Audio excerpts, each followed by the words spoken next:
Hello students, you are connected to English online class. So let's begin our today's session.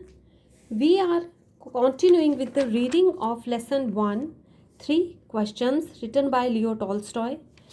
Till yet we have read that in this story we have read about a king who wanted to have answers of 3 questions, but he couldn't get any satisfactory reply from anyone.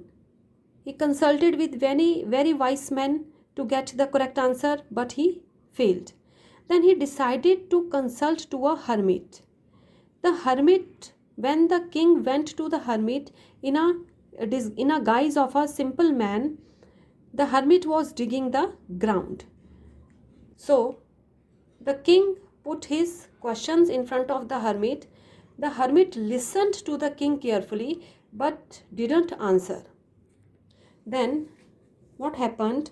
The king took the spade of hermit and began to dig the earth by own. Now see what will happen next. Here comes someone running, said the hermit. अब hermit कहता है देखो कोई भागता हुआ आ रहा है.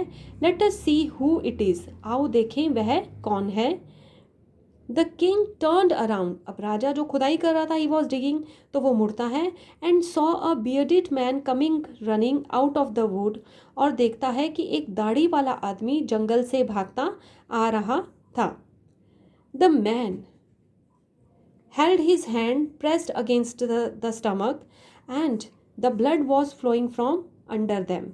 अब उस आदमी ने अपने दोनों हाथों से अपने पेट को दबा रखा था और खून बहुत ज़्यादा खून बह रहा था. उसके हाथों के नीचे से बहुत ज़्यादा खून बह रहा था. अब it means what happened to the man कि स्टमक को उसने दबा रखा है अपने हाथों से और हाथों के पीछे से बहुत ज़्यादा खून बह रहा है. It means he was having wound in the stomach. Let's see further.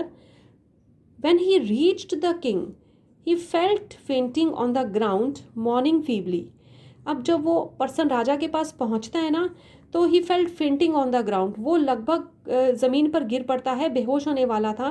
And morning feebly, और बहुत ही कमज़ोरी फील कर रहा था और दर्द से बहुत ज़्यादा चीख और चिल्ला रहा था. Students, we know that blood was flowing from the body of the man, so it's clear that he was feeling feeble and he was mourning with pain. Mourning means when we cry aloud due to pain. Now let's move on the next page. Here we are.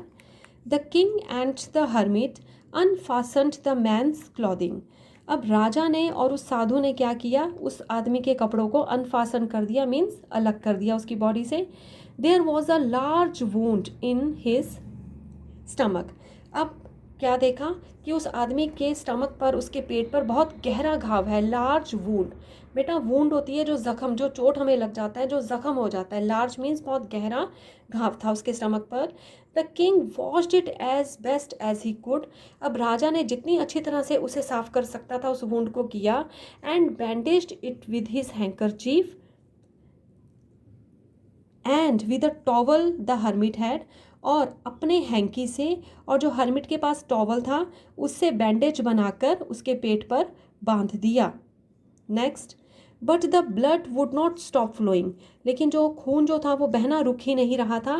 And the king again removed the bandage, soaked with warm blood and washed and rebandaged the wound. इसलिए blood रुक नहीं रहा था, इसलिए राजा ने बार बार उस bandage को remove किया जो कि उस आदमी के गर्म खून से सन जाती थी. बेटा उसे वॉश करता था बैंडेज को और फिर रीबैंडेज किया जो पर्सन था उसकी वूंड को, उसके ज़ख्म पर दोबारा से पट्टी बांध दी. When at last the blood ceased flowing, और आखिरकार जब खून जो है वो बहना बंद हो गया, the man revived and asked for something to drink. तो आखिरकार जब उस आदमी को होश आया, रिवाइव्ड होता है जब उसे होश आया, उसे होश आई तो उसने कुछ पीने के लिए मांगा. The king brought fresh water and gave it to him. राजा फ्रेश वाटर, ताज़ा पानी लाया और उस आदमी को पीने के लिए दिया.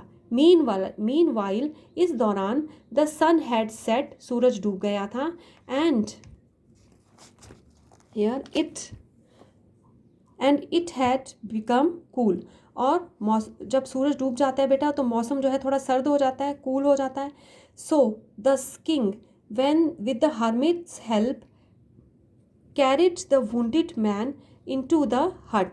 सो जो राजा था वो अब हर्मिट की हेल्प से उस वुंडेड पर्सन को हर्मिट की हट में लेकर जाता है, and led him on the bed, और उसे वहाँ पर जो बिस्तर होता है उस पर लिटा देता है. Lying on the bed the man closed his eyes and was quite. बिस्तर पर लेटते ही आदमी अपनी आंखें बंद कर लेता है और बिल्कुल चुप हो जाता है, मतलब जैसे वो नींद में चला जाता है. But the king was so tired, लेकिन जो राजा था वो इतना थका हुआ था, वो सुबह से वर्क कर रहा था, डिगिंग की उसने, फिर इस पर्सन की बहुत हेल्प की, तो वो he was so tired with his walk and with the work he had done. अपने चलने से और अपने बहुत ज़्यादा काम करने से राजा बहुत ज़्यादा थक जाता है. That he crouched down on the threshold and fell asleep. और इसलिए वो बेटा इतनी थकान के मारे वो वहीं पर गिर पड़ता है. कहाँ पर? दरवाजे की दहलीज पर ही वो बैठ जाता है, गिर पड़ता है, एंड फेल अस्लीप, और वहाँ पर वो सो जाता है वहीं पर. देखो, he was a king even though he laid at the threshold and fell asleep so soundly that he slept all through the short summer nights.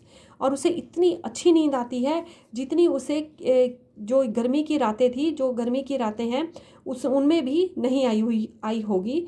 वो इतनी अच्छी नींद में सो जाता है राजा. अब we know that summer nights क्या होती हैं, शॉर्ट होती हैं, और समर डेज लॉन्ग होते हैं. Next is when he अवोक in the morning. जब सुबह वो उठता है, it was long before he could remember where he was or who was the strange bearded man lying on the bed and gazing intently at him with shining eyes.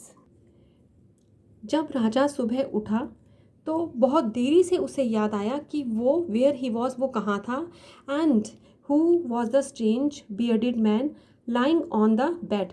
और जो ये एक strange दाढ़ी वाला आदमी बिस्तर पर लेटा है वो कौन था, and gazing intently at him with shining eyes. और उसे टकटकी लगाकर, आंखों में चमक लिए टकटकी लगाकर वो राजा को देख रहा था. बेटा इंटेंटली वर्ड का मतलब होता है जब हम किसी चीज़ पर पूरी अटेंशन देते हैं, paying full attention, and gazing means टकटकी लगाकर देखना, to watch continuously. Forgive me, said the bearded man in a weak voice. अब जो दाढ़ी वाला आदमी था वो कहता है मुझे माफ़ कर दो, बहुत ही कमज़ोर आवाज़ में वो बोलता है. When he saw that the king was awake and was looking at him. जब वो देखता है कि राजा उठ चुका था और उसकी तरफ देख रहा था, तब वो सॉरी फील करता है. bearded man, I don't know you and have nothing to forgive you for, said the king. अब राजा आगे से आंसर देता है, मैं नहीं जानता तुम कौन हो और तुम्हें माफ़ करने के लिए मेरे पास कुछ भी नहीं है. यू डोंट नो मी, तुम मुझे नहीं जानते हो, बट आई नो यू, लेकिन मैं तुम्हें जानता हूँ. I am the enemy of yours who swore to revenge himself on you. कहता है मैं तुम्हारा दुश्मन हूँ. ये कौन कह रहा है? Bearded man. He was again replying to the king. कहता है मैं तुम्हें जानता हूँ, तुम मुझे नहीं जानते, लेकिन मैं तुम्हें जानता हूँ. मैं तुम्हारा दुश्मन हूँ. एनिमी मीन्स शत्रु, फो, दुश्मन हूँ, और जिसने कसम खाई थी कि वो तुमसे रिवेंज लेगा, बदला लेगा. बिकॉज, क्यों? Because you executed his brother and seized his property. तो कहता है कि क्योंकि तुमने मेरे भाई को मार दिया था. Executed means to put to death. तुमने मेरे भाई को मार दिया था और उसकी प्रॉपर्टी जितनी थी उसे अपने कब्जे में ले लिया था. I knew you had gone alone to see the hermit. और मैं यह जानता था कि तुम इस हर्मिट से मिलने अकेले गए थे. एंड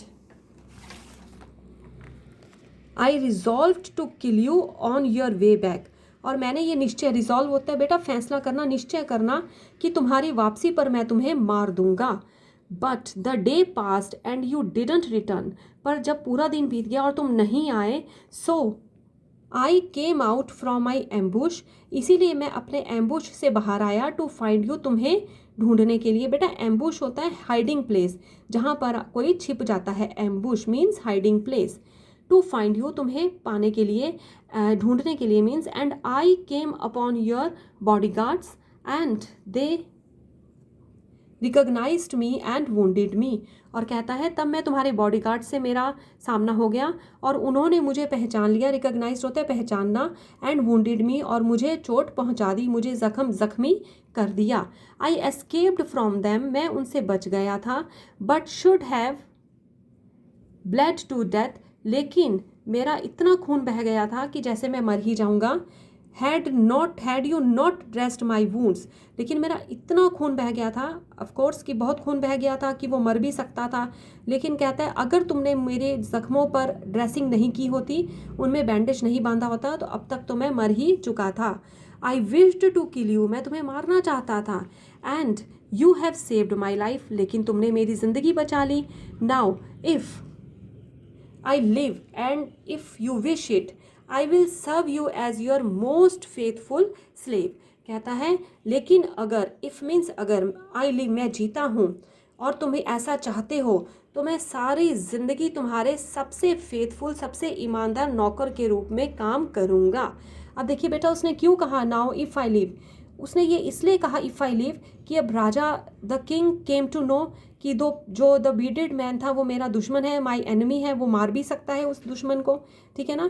तो वो इसलिए कह रहा है अगर मैं जिया और तुमने अगर ऐसा चाहा, तो मैं तुम्हारे सबसे ईमानदार फेथफुल जो है वो स्लेव के रूप में काम करूँगा। And will bid my sons do the same forgive me. और कहता है मैं कोशिश करूँगा, बिड होता है एंड मेक एन अटेम्प्ट, कोशिश करना, प्रयास करना, और मैं ये भी प्रयास करूँगा कि जो मेरे बेटे हैं वो भी यही काम करें, मीन्स तुम्हारे फेथफुल स्लेव के रूप में they will serve you. Forgive me, वो अगेन सॉरी फील करता है, मुझे माफ़ कर दो। So my students, in this session we are going to complete reading up to here. Now we will do the further reading in our next video. I hope class that the lesson is clear to you. You have enjoyed the video. Go through the reading again, and don't forget, of course, don't forget to write the difficult words with the help of the dictionary. Thank you class for watching the video. Keep on watching. Good.